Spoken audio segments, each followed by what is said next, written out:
Estamos de volta, Código Aberto.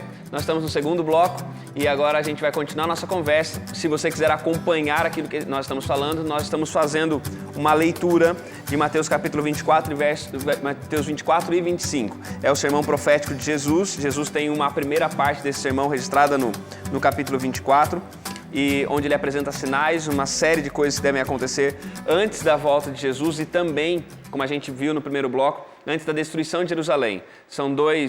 Jesus está descrevendo uma série de sinais que eles teriam ocasião em dois momentos da história. Tanto serviriam de sinal para os discípulos da destruição de Jerusalém, mas também serviriam de sinal para o povo de Deus nos últimos tempos. E depois está uma sequência de parábolas que nós vamos também pensar logo em seguida. Mas nós saímos do primeiro bloco e eu anunciei que nós ainda passaríamos um pouquinho sobre essa questão dos falsos profetas. Fala que muitas pessoas, fala sobre perseguições que haveriam e tudo mais, e no verso 11, Mateus 24, verso 11 fala: falsos profetas surgirão em grande número e enganarão a muitos. Que enganos são esses? Quem são os falsos profetas? Qual que é o conteúdo da mensagem desses falsos profetas, para onde eles estão levando o povo e por que as pessoas estão mais suscetíveis a eles? Historicamente tem um eco aqui do Antigo Testamento, né? A figura dos falsos profetas também vem de lá do Antigo Testamento, né? E dentre outras características, os falsos profetas, por exemplo, anunciavam paz quando não era paz. Eles anunciavam prosperidade quando o contexto era de destruição, né? De desgraça e tal. Outra característica é que eles faziam isso com o único objetivo de ganhar dinheiro, obter bens materiais, lucros, com a prática das suas profetadas, digamos assim, né? Então, e no contexto dos dias de Jesus, e um pouco depois, havia a figura dos sofistas, que eram falsos profetas, né? Itinerantes, pessoas que andavam pelas cidades, e eles eram bons de oratória, bons de retórica. Eles faziam o povo chorar quando queriam, o povo rir, eles dominavam o auditório e ali eles conseguiam também levantar fundos, né?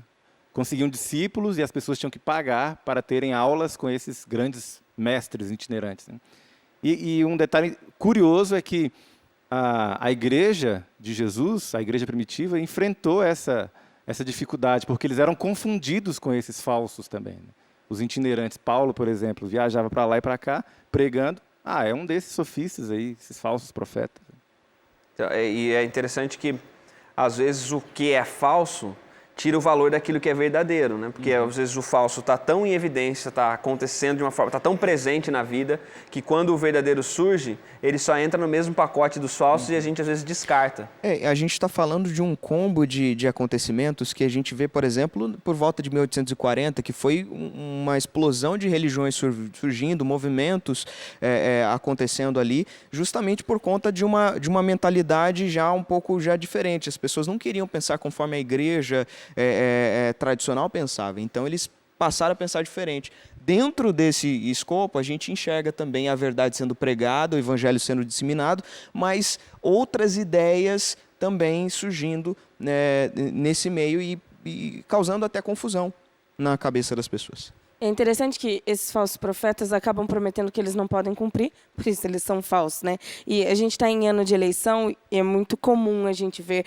falsas promessas e promessas que nem competem ao cargo que aquelas pessoas estão se candidatando a ocupar. E o pastor falou sobre a paz e muitos já vieram e muitos, acredito que ainda vão vir, prometendo essa paz. Às vezes a gente quer implantar aqui na Terra e quer que assuma um governo, alguém que vai implantar a paz, que vai implantar um governo assim utópico de todo mundo de boa, todo mundo tranquilo. Isso não vai acontecer. E por isso que Jesus repetiu diversas vezes no capítulo 24 e no capítulo 25, falando assim, não deixem que enganem vocês, porque eu estou dizendo que vai acontecer guerras e rumores de guerras. Eu estou dizendo que, como acontece na situação do parto, essas contrações vão se tornar cada vez mais intensas e a hora do parto vai ser uma hora de dor, mas que Jesus vai voltar outra vez. Então, eu acredito que a repetição de não deixe que esses profetas enganem vocês e que a Bíblia fala que vai enganar muitos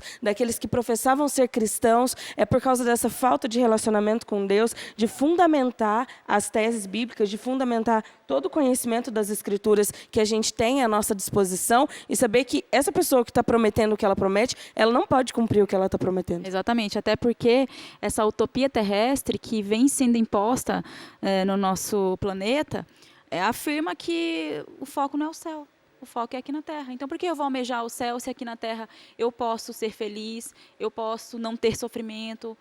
Não existe isso. Então, a gente tem que ter muito cuidado realmente sobre isso. E um detalhe, no verso 24, diz que esses falsos cristos e os falsos profetas operariam grandes sinais e prodígios para enganar, se possível, os próprios eleitos. Ou seja, não é um negócio assim...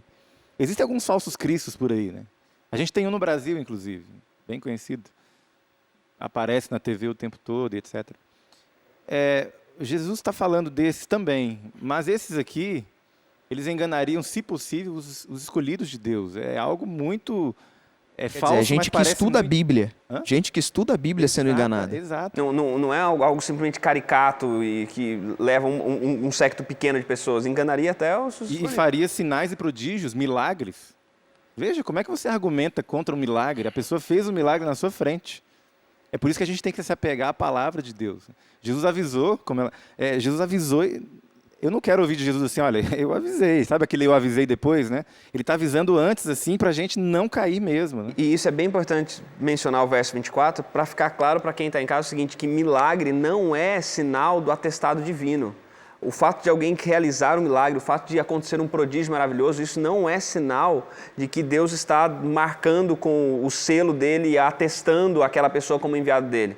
Apesar disso ser parte da experiência do povo de Deus, o próprio Jesus fala, né, que ele viria com sinais e que ele vem com sinais, mas não é o milagre que atesta o envio daquele que está fazendo os milagres. Né? A gente tem outras evidências e aí vem a importância do conhecimento bíblico, de conhecer a Bíblia e conhecer a pessoa que está realizando esses milagres para ver se a vida dela também está compatível com a palavra. Exatamente. É um engano tão sutil que até os que estão dentro do aprisco do pastor já não acreditam mais em milagres. Né? O ateísmo em si já é muito forte, porque já não se tem mais crédito naquilo que é pregado. Milagre virou sinônimo banal. De charlatanismo também. Né? Isso é engano, isso aí, etc. O fato de Jesus repetir isso é para a gente prestar atenção, Sim. porque ele já tinha falado sobre os falsos profetas. Né? Uma vez eu perdi um voo, não sei quantos já tiveram essa experiência maravilhosa de perder o avião. Mas foi um motivo muito bobo, assim, porque muda o portão de embarque, e isso é avisado nas TVs, nas telas ali, e também é anunciado no sistema de som. Veja, a pessoa para perder, por causa disso aí, ela tem que estar muito distraída. Eu não vou contar a minha experiência, né, para preservar a minha reputação, mas, veja, tem lá o aviso, está escrito, e a pessoa anuncia, última chamada, portão tal, última chamada, portão tal. Jesus está fazendo isso aqui. A gente só perde o voo se for muito distraído mesmo, né? Tá avisado, está previsto já. Se olhar para o aeroporto como um destino final, você fica envolvido com as coisas e esquece que lá é só um lugar de passagem, né? E a gente também, às vezes, a gente está nesse mundo e a gente se distrai com as coisas e perde de vista esses indícios que Deus, essas indicações que Deus dá. Mas, diante disso, vem aí então o verso que a Janine comentou no primeiro bloco, e daí vem Deus dizendo o seguinte, olha, virão os falsos mestres, virão os falsos profetas, eles vão vir com todos os enganos, enganarão a muitos, o amor se esfriará em quase todos, mas aquele que perseverar até o fim será salvo. Aquele que perseverar, vai perseverar no que e como? Como é que alguém, então, já que só vai ser salvo quem perseverar, como que eu persevero e no que eu persevero? Aí já vem o capítulo 25, tem a ver com a perseverança. A parábola das 10 virgens, né? Essa parábola ela tem vários temas, mas um dos temas mais importantes é justamente essa espera. Como é que a gente espera, né? Foram convidados para uma festa, né, de casamento, para um casamento, e resumindo a parábola, que a maioria já deve conhecer, houve um tempo em que todas as virgens ali adormeceram, né? Então veio o anúncio, o noivo chegou, elas acordaram, se despertaram, mas estava escuro, tinham que acender a a lâmpada ali, que era uma lamparina com óleo, mas metade delas não tinha esse óleo. Elas não se prepararam para essa espera, né?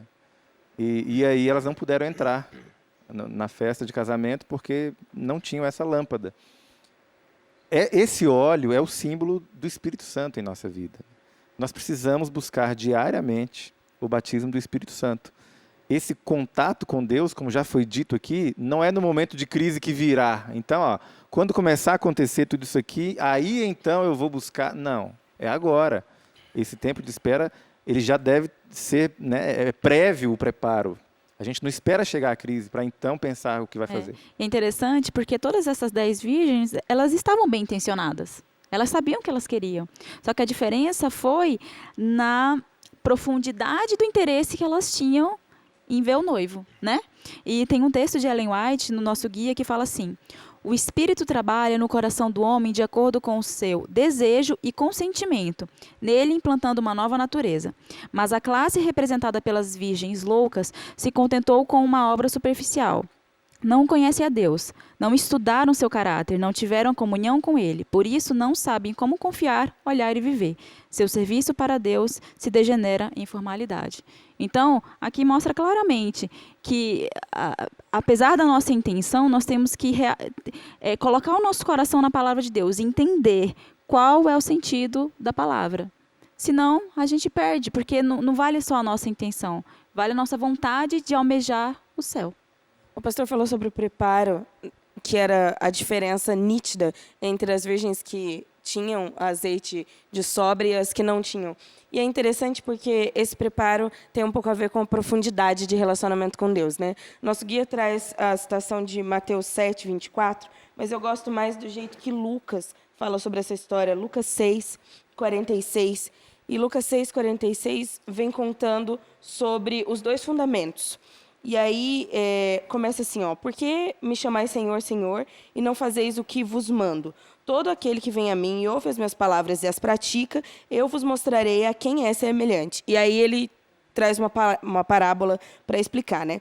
É semelhante a um homem que, edificando sua casa, cavou, abriu profunda vala e lançou o alicerce sobre a rocha. E vindo a enchente, arrojou-se o rio contra aquela casa e não a pôde abalar, tendo sido bem construída. Mas o que ouve e não pratica é semelhante a um homem que edificou uma casa sobre a terra sem alicerces, e arrojando-se o rio contra ela, logo desabou, e aconteceu que foi toda a ruína daquela casa. E é interessante que o problema não é no terreno. Quando eu li essa parábola pela primeira vez, eu achava que um construía a casa na rocha e o outro construía a casa na areia. Eu pensava, gente, mas que burrice! Por que alguém vai construir a casa na areia? Mas o problema não é o terreno é o mesmo. A diferença é que a areia fica por cima e a rocha fica por baixo. E essa parábola, esse jeito que Lucas conta, deixa bem claro que a diferença é que um deles cavou e foi profundamente para alicerçar aquela casa. E muitas vezes a gente vive um relacionamento superficial com Deus. A gente se contenta com o que a gente tem. Ah, tá bom, ir na igreja ao sábado, ok. Ah, eu estudo a lição de vez em quando, ok. Ah, o que eu tenho de relacionamento com Deus já é o suficiente. E a diferença entre os 2 grupos de virgens é que aquelas se prepararam, é que aquelas tinham profundidade no relacionamento com Deus. Elas não se contentavam com um pouco superficial, com aquele raso. Elas cavaram e lá na intimidade com Deus, nessa profundidade, elas alicerçaram a fé para que quando veio a enchente, quando veio o vento, nada abalou essa casa. Nessas 2 parábolas é curioso esse detalhe que você mencionou, porque se você tirasse uma foto das 2 casas, ok. Está igualzinho, né? Você não percebe diferença. A diferença está em algo que é invisível, lá no fundo, né? É você no seu quarto, tranca a sua porta, vai orar com Deus. Né? Ninguém percebe, ninguém vê. Assim as virgens também. A princípio elas aparecem na história, você olha e fala, é a mesma coisa. Colocam as 10 na foto, estão todos iguais. Tranquilo, né? tá bonito. Todas esperando ansiosamente o noivo. É por isso que eu acho que a lição ressaltou bem, por exemplo, o relacionamento de Daniel, que ele tinha com Deus. Porque hoje em dia a gente até fala muito, eu estou orando o tempo todo e tal, estou sempre pensando ligado aqui com Deus, só que existe uma importância muito grande em você gastar tempo, investir tempo sozinho, a sós com Deus, né? Tá ali no secreto, no seu quarto, conversar com Deus, ler a Bíblia, porque a gente está falando aqui de uma batalha espiritual. Tem uma série de coisas acontecendo para que você não tenha um relacionamento com Deus. E eu acho muito importante a gente mencionar isso, essa questão da profundidade, disso que às vezes não é aparente, porque a gente vive num tempo de uma piedade que tem que ser celebrada, de uma piedade blogueira. Então é o seguinte, eu mostro minha piedade como eu abro um canal e tá tudo certo. Se você tem um canal no YouTube, se você faz, você fala, você escreve, tá tudo certo, tá bom? Segue firme, que Deus te abençoe, Deus cuide de você, mas não confunda essa piedade que precisa ser provada para os outros como piedade de verdade. Não confunda o fato de que de vez em quando você tem uns rompantes de ideias bíblicas e você resolve compartilhar isso, ou você grava um vídeo com uma música bonita. Não confunda isso com essa piedade silenciosa, com essa piedade que é no quarto, é no silêncio, é em oração, é em estudo da palavra. A gente não pode confundir esse tempo de que a gente valoriza a capa ou valoriza aquilo que é visto com esse tipo de perseverança. O perseverar até o fim tem a ver com essa essência, com essa profundidade. A gente volta daqui a pouquinho para continuar nossa conversa no terceiro e último bloco, com o vídeo do pessoal do Ponto de Referência, com a música do Daniel Lidick e para a gente fechar a nossa conversa sobre Mateus 24 e 25. Fica por aí, o código aberto, volta daqui a pouquinho.